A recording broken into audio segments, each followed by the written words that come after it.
To begin the lips then, the first thing that we want to do is set up that, mid-mouth halfway point tracker null.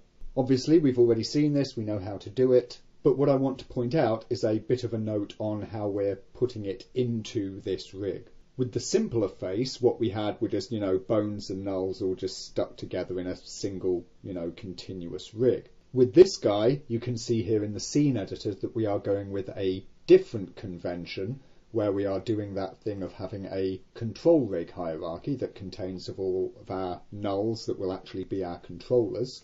And you can see, for instance, we already have our jaw controller within this hierarchy. And then we have a deform rig hierarchy, which contains all of the bones that will be deforming the face. Now, of course, with some of these nulls that we want to, place around to track certain things, we actually want to track the positions or rotations or whatnot of bones themselves. And that, of course, is one of the things that we do have here with this whole mid-mouth setup. So what we have is, of course, the mid-mouth jaw null. This is what's going to be reached for. Now, this isn't an actual control null. We don't control this directly, but it is a reference null. But since we're using it to reference what is happening in the jaw bone, then we do want it to become a child of the jaw bone like this. The mid-mouth base, however, which has, of course, the tracker underneath it, which goes 50% to the mid-mouth jaw, this will want to come under, well, it will be under the face root. Of course, we're presuming that the face root isn't going to be moving anywhere, but we're going to put it under the face root here in the actual control rig.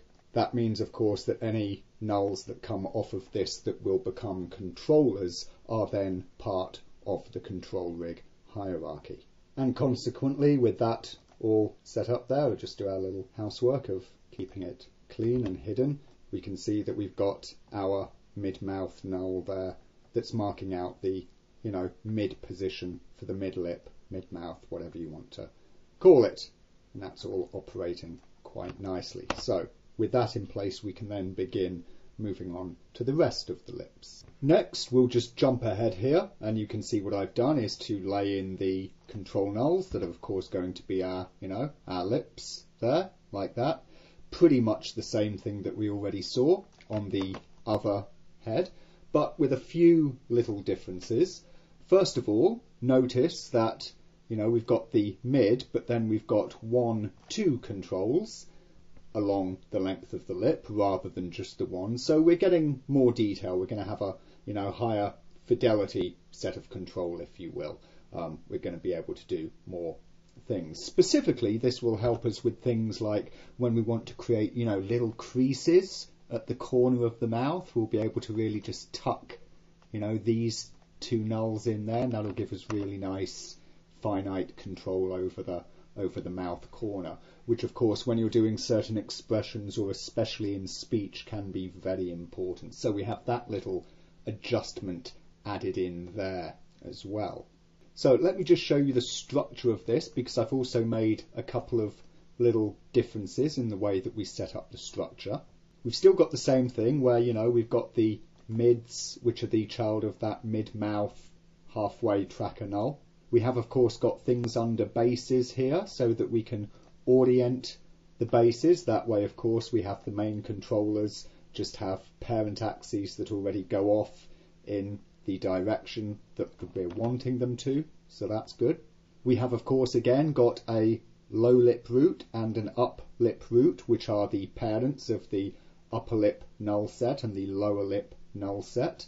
Of course, because the mid control points here are children of the mid-mouth, I'm actually going to rename mid-mouth to just be mid-lip root here, because that just keeps my naming convention with the low lip root and the upper lip root. Once again, if we look at the size that I've put on the mid-lip root and the low and up mid root, I have, of course, scaled those down to 0.1. That means, of course, when I'm in perspective view here, You know, I can move this without it just shooting off wildly at the tiniest mouse movement, so that's good. We have maintained that in the same way.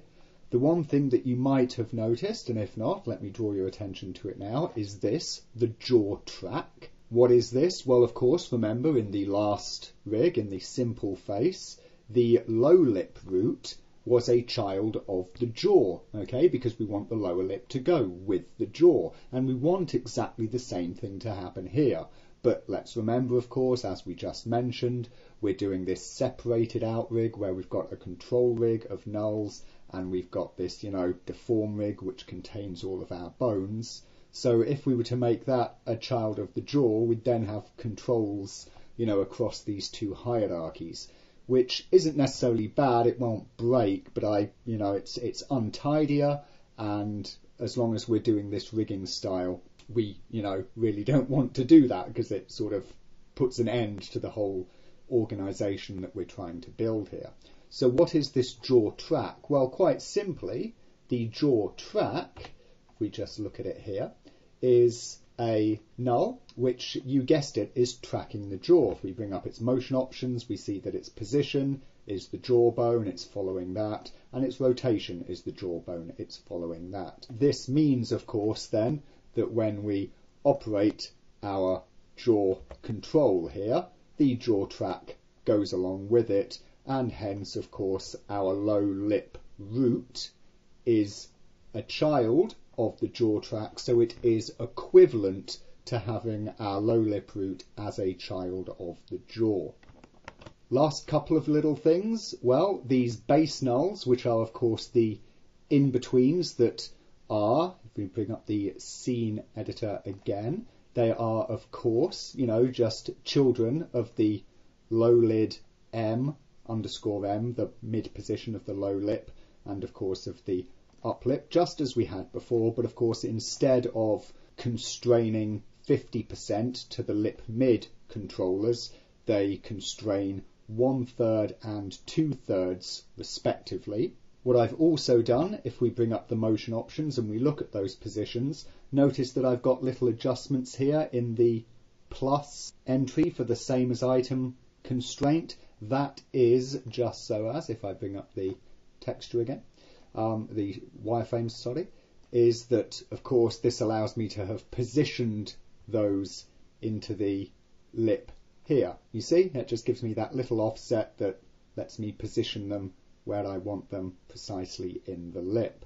That way, of course, these, you know, points are, again, they're not just in a straight line between the mid position of the lip and the mid position of the mouth. I am able to fit them to this sort of offset, this curve, whatever you want to think of it as. The other thing that I've done here is I've also added in an extra little bit of automation, where we can see that, again, if we look at the target item here, you see that the bases for the up lip 1 left, the up lip 2 left, and the same again on the right hand side, are targeting the appropriate lip mid position control now. Why do we have that? Well, if we just look here in top view, it becomes nice and simple. Of course, you know, we have these base nulls so that we can have our controllers, you know, pre-rotated to go off in a certain direction, right? The point is now when I pull this, as you can see, they rotate to target towards it, just like that. This gives me that added little piece of automation whereby these pre-rotate. So as I'm moving the mouth about from this controller, then the lip controls I've already got ready pointing in the appropriate direction that I can move them with more ease that way. So there we have it, a bit more detail in our setups, a bit more automation.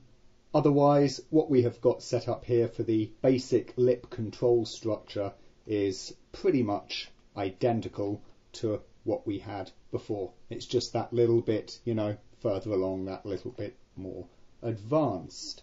So with that all explained, we can, you know, go in and make sure that we do our housekeeping so that we've only got the actual main controllers there visible for us. It's what we'll be using moving forward as we structure out the rest of these lips. With all of that set up, we can now start on adding in the deformers to these lips. Now we can of course just do the same thing that we did on the simpler rig, where we just, string bones between each of these control points that we've set up.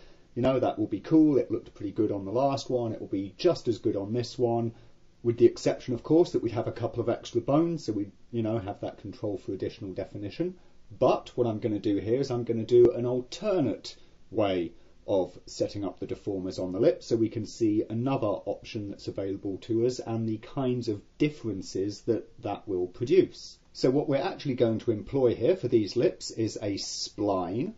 We shall make use of the rigging toolbox for it to help speed up some stuff, but we won't actually use the make spline on selected tool because that's not quite appropriate for the way that we want to build this. Also noting the fact that, there are certain things in the way that we want to set this up that we want to make sure we've got exactly right. We want to have our ducks in a row, so to speak. First of all then, let's just look at the manner of spline control that we're going to set up.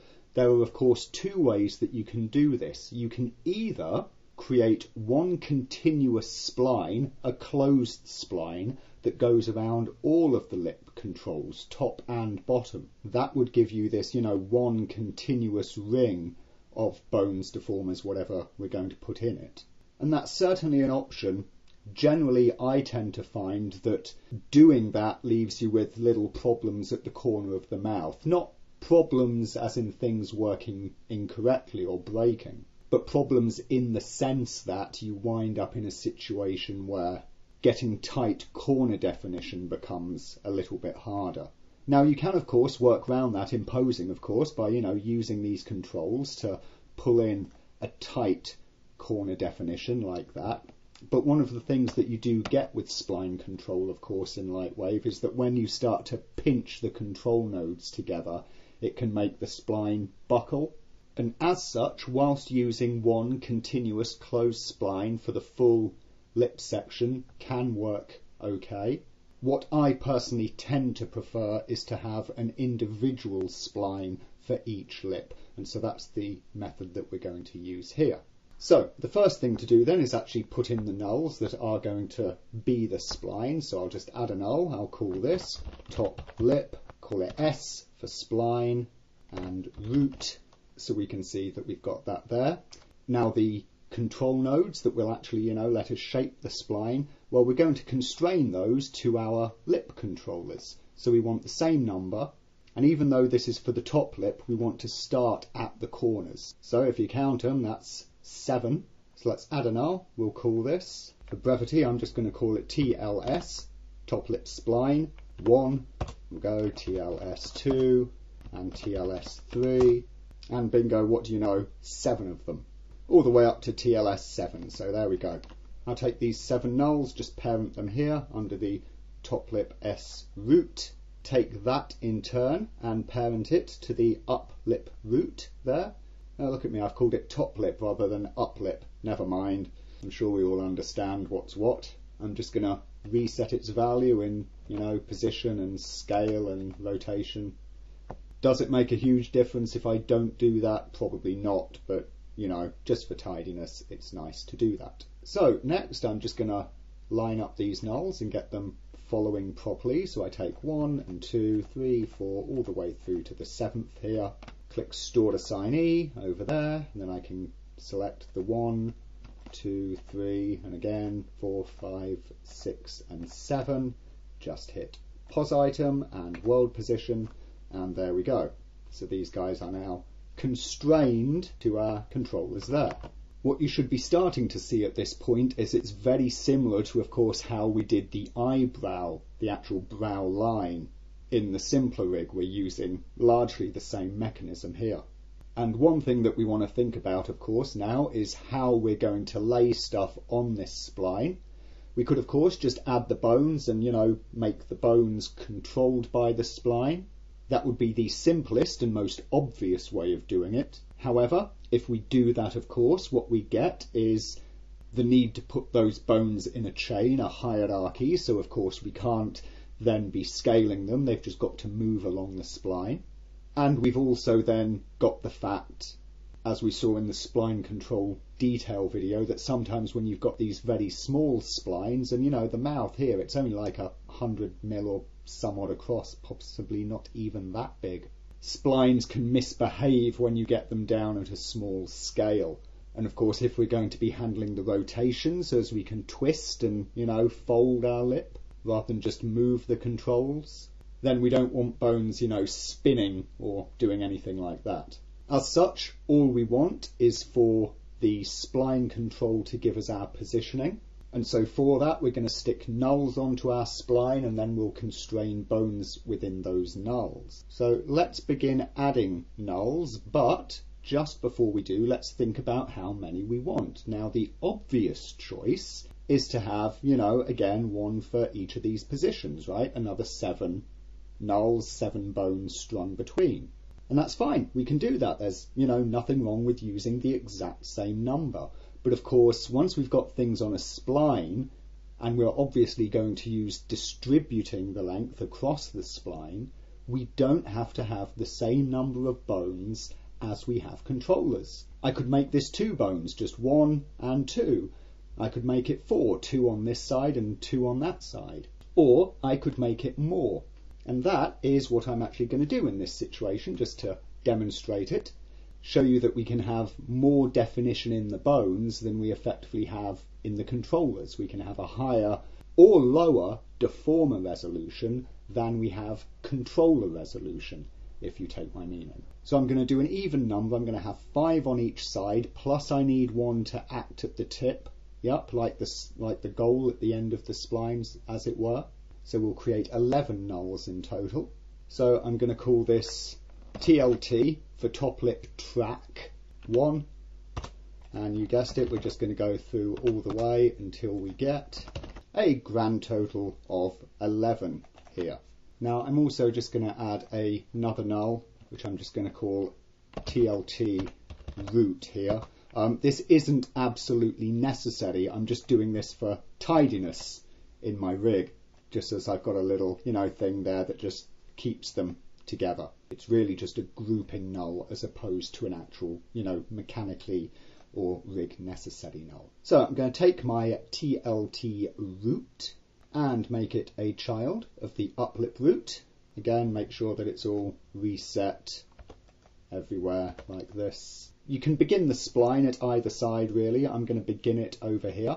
In fact, effectively, I've already made that choice because my first control point for the spline is over at this corner, the right-hand side corner. So I'm just going to pop the TLT root there and snap it in. Then these guys, of course, well, they need to be parented together in a hierarchy since they're going to be distributing down the spline. So we just need to parent all of these fellas up together, like so. And then once we have all of that, then we select the 1 through 11 there. Let's just bring up their motion options. Spline control. We select, of course, the top lip spline root there to denote it as the spline item. We see here this sort of bird in flight shape. That's the ribbon of the spline, because I've just got ribbon view on at the minute, specifically to show this. And you can see here that from having our spline so small and tight, the kind of buckling that is created in the spline path. And you can see, of course, you just start manipulating that. Look how misbehaving it is because it's such a small, tight spline. So that's the good reason why I'm using null positions to then bind the bones to. Just so we don't have to look at that, I'll go back to my GL and show spline as curve like this. There we go. See, the curve wouldn't alert us to the fact that that was that way, so it's good that we saw the ribbon. Anyhow, back to our 11 nulls here, and what we want, of course, is in controllers and limits, set spline fit to spline. Obviously, initially, nothing happens. That's because we just need to create some space between them. So let's grab the 2 through the 11, and let's just give them something small, like, I don't know, 10 millimeters here on their Z, and bingo, you see they all distribute nice and evenly down the length of the spine there. And as such, when we're manipulating our controllers, whoop, there you go, you can see them all dragging and manipulating themselves around down the spline like this.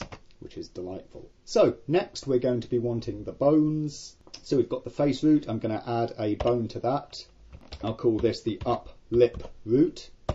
And let's just snap that to this corner here, because that's where we're going to start from. Now realistically, you know, because these aren't in the same hierarchy, you could start them in different ways. You could run some bones pointing down this way, some pointing down the other way. It wouldn't matter, because just like the stretchy bones that we've done, you know, in the previous face, these are going to be individual bones. They're not going to be in a chain or a hierarchy. But just for the sake of it, I am going to just start them from this one point, and I'm going to, you know, put the rotation like this so as it's close to 0 in the beginning, you know, so I'm not getting any sort of gimbal flip or lock out, or at least I will minimize any such things with the oncoming bones here.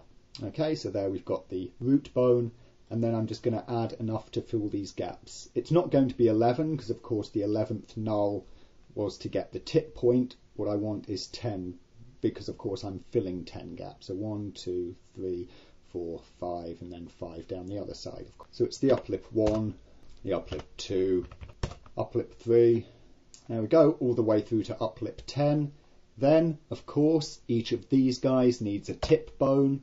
So the uplip 1 tip, the uplip 2 tip, all the way through all 10 of them.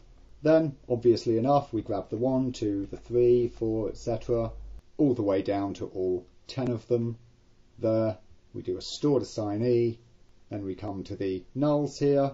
That is the TLT, the tracker nulls that are placed on the spline. And we select the 1, 2, 3, all the way down the list here to the 10, of course, not the 11.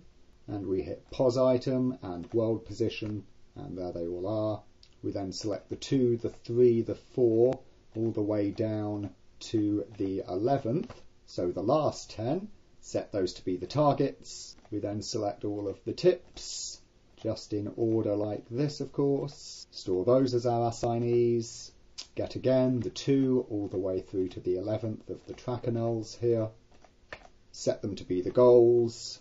Open up the motion options for our tips. Do our little funny trick of setting those to IK.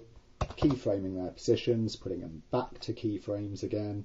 Let's just swiftly set all of their rest lengths down to 1 millimeter. Make sure that they're non and 0 strength. Make sure that the same is true of the root bone there, non and 0 strength.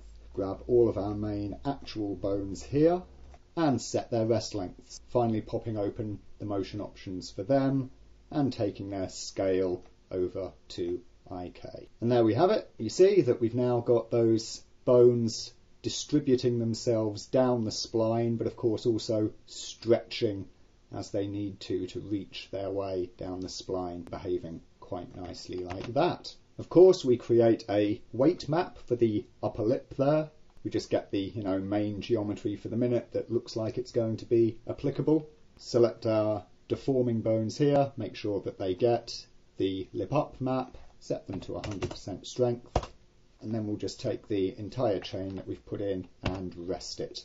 And there we go. We see that it is indeed affecting our lip, just as we would have expected it to. And here is where we see the other difference that we get between this spline method and the earlier method where we just strung a bone between each of these pair of control nulls. Not only do we have the ability to change the resolution of the lip that we're using, the resolution of the bones compared to the resolution of the controllers, but we also have this other cool effect where you see as we pull a control over here, the lip over there is being affected. The deformation flows through the entire lip. Of course, on the other rig, on the simple rig, when I moved this control here, then that bit of the lip, the bones that were between those controllers there, moved, but the effect was localized to that area of the lip. Nothing would happen over on the other side. Because what I've got here are these things flowing along the spline, then we get this additional, automated effect where pulling up one bit of the lip has this flow down effect into the rest of the lip.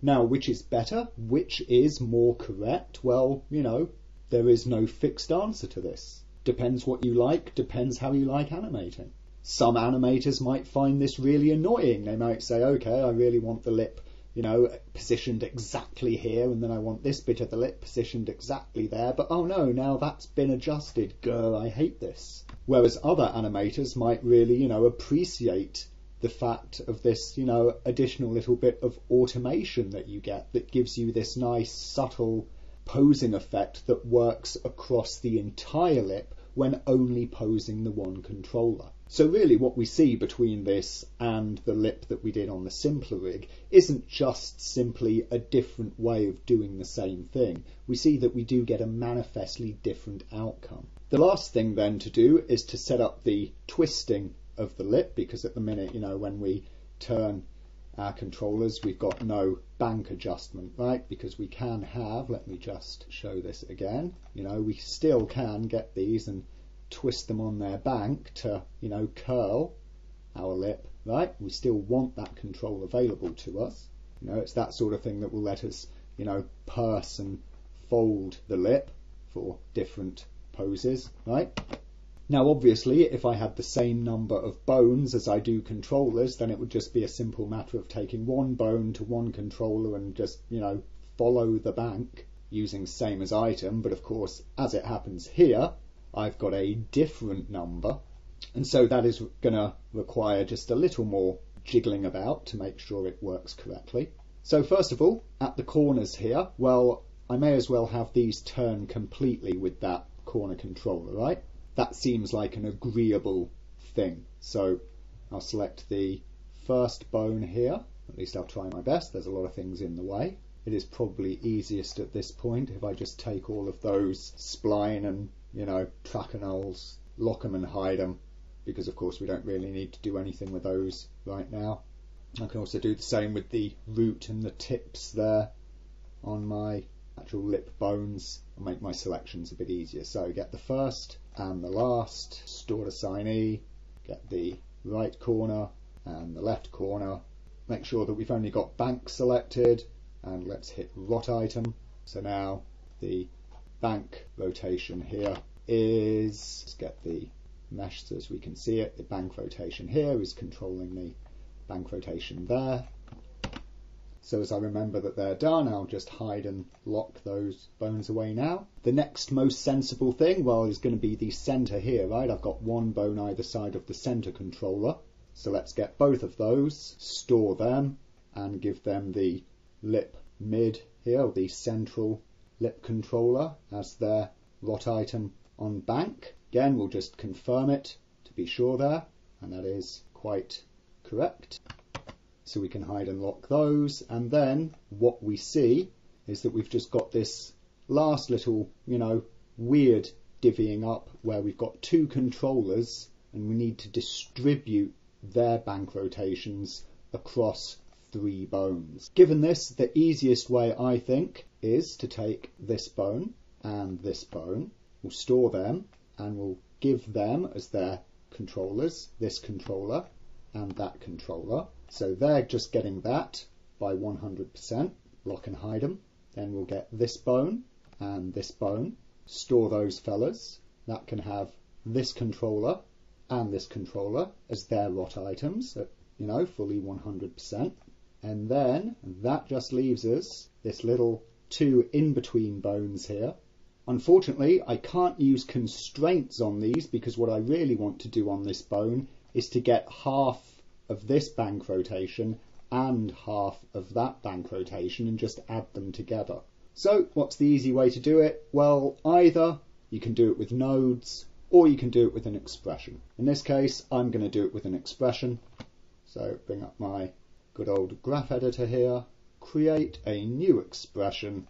I'll call this up, lip, twist, left. Okay, what are the items going to be? Well, it's going to be the up lip 1 left and the up lip 2 left. So up lip 1 underscore left dot rotation dot b times 0.5 plus the up lip 2 left rotation b times 0.5. Okay, that select our bone that we're interested in here. get the bank channel for this and just apply it. And then of course we're just going to clone this and do the same with the right hand side here.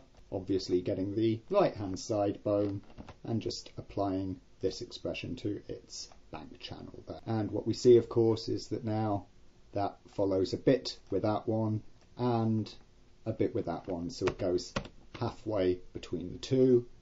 And of course if we look at our textured mesh, you see we've got some rotation coming off there, and we've also got rotation here, and that's distributing really quite nicely, and you can see that we're able to twist everything quite happily.